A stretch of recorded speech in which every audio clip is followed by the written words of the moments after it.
Hello, my name is Whitney Hauser. I will be speaking to you today about a case analysis on case number 10-2, um, titled English Only. I will be using Gorski's 7-step approach. For the first step is identifying the problem or problems. And in this particular case, the school, the principal and many members of the faculty have sort of voted to ban all non-English languages from their classrooms. So basically, they have a lot of kids that are speaking non-English languages in their classrooms, and they feel that this is being disruptive. Um, and so they're voting um, to ban these languages from their classrooms so that they only speak English. And a couple of teachers, Ms. Mancini and Ms. De Leon, are very firmly against this. And so um, step two is taking stock of the varying perspectives. Um, to start with the principal who started enacting this policy, I feel that he just wants to make the district happy and he wants to make his teachers happy. And the majority of the teachers are being very vocal about the students being disruptive or distracting in their classrooms by speaking languages other than English. And so to him, I think this seems like a good or probably the best short-term problem solver. Um, to look at the problem from the perspective of Ms. Mancini and Ms. De Leon, two of the teachers who oppose the policy. I think that they feel that the students will, the English language learning students, the English as a second language students, will be hurt by this policy the most because they will not be able to communicate with each other in a way that is comfortable for them while they learn, because they're going to be both learning English and learning a new subject. In Ms. Mancini's case, mathematics.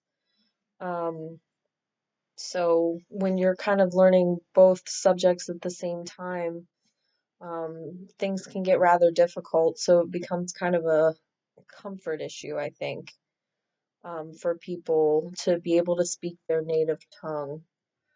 Um, and then the perspective of the children speaking the non English languages, as I said, I think that they're doing this from a comfort perspective because um, this is a rather challenging task trying to learn two things at the same time and translate them in your mind, translate and process the new information in your mind. So rather than having to go through those two processes, just go through one of those processes and just learn new information rather than having to learn and translate, if that makes any sense. It kind of makes sense to me for some reason. Um, Step three is consider possible challenges and opportunities. Um, I consider, um, this may be an unpopular opinion, but I consider allowing the non-English languages in the classroom to be a challenge still. Although I do agree with allowing it, I do consider it a challenge. Um, Mainly because I've worked in several labs.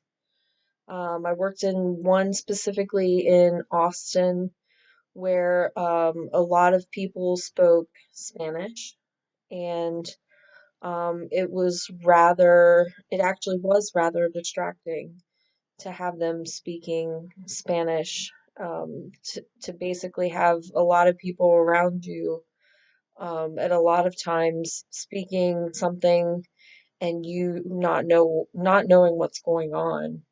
It was very distracting and discombobulating, I guess, a little. So I guess the manager of the lab just decided that since we were all going to work towards a common goal and we were all going to be working together, he enacted a rule, this very same rule actually, that within the lab we would all be speaking English.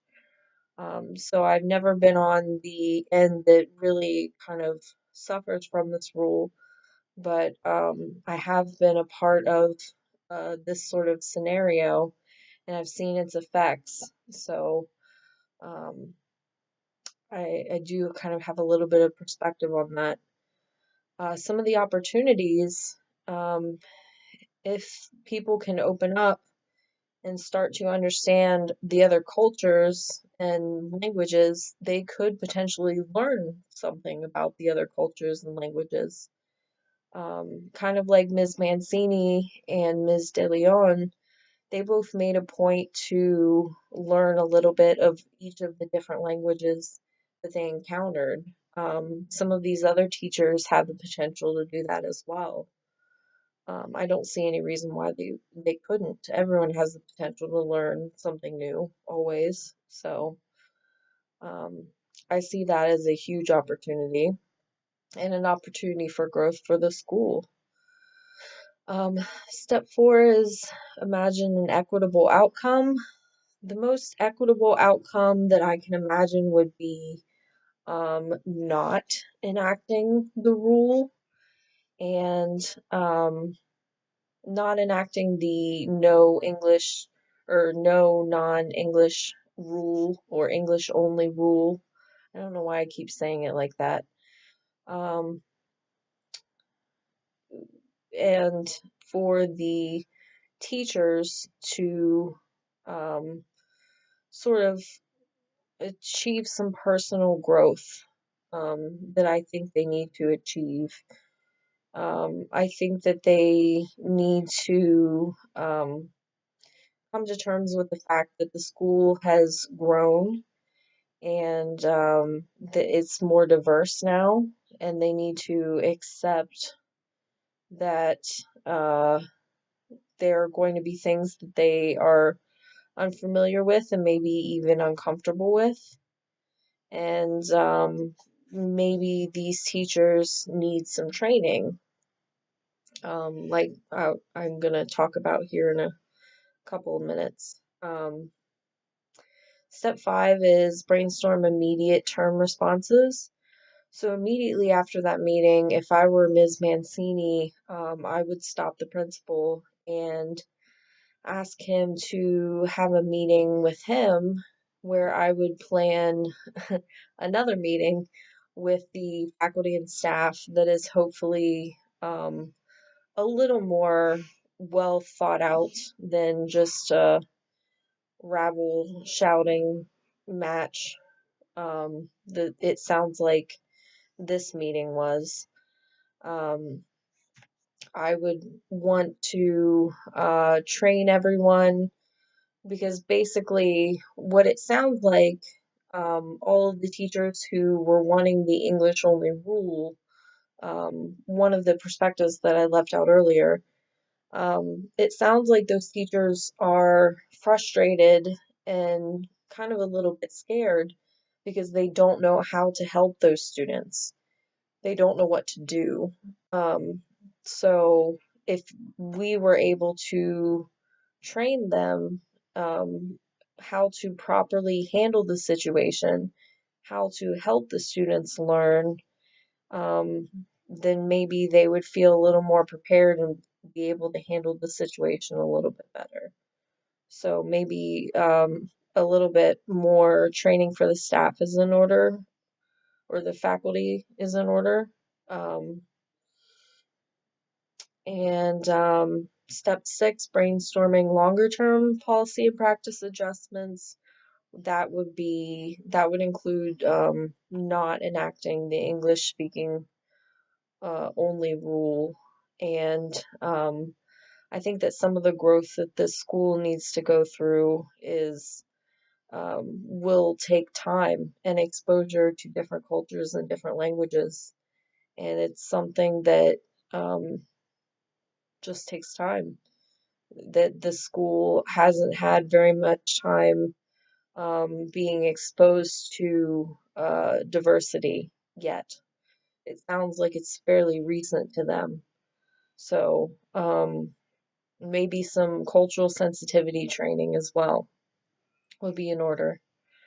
So my plan of action for step 7 would be to speak to the principal, have plan a future meeting for um, cultural sensitivity training, um, training for the faculty for how to handle um, the children, English language learning children, learning things while speaking their native languages.